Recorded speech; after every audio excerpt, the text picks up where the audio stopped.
Let's make lasagna soup paired with Crema Cabernet.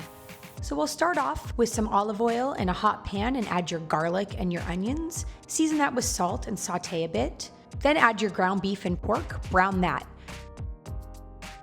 Don't forget to open up your bottle of Crema Cabernet to enjoy a glass while you're cooking. Add in your herbs, spices, and your anchovies and let that cook down. Go ahead and add that Cabernet and then some tomato sauce and some chicken stock. Add your chicken stock into your tomato sauce jar to make sure you get all that good tomato sauce. Break up those lasagna noodles and add that to the pan. Let that cook for about 15 minutes till they're tender and add in your fresh basil.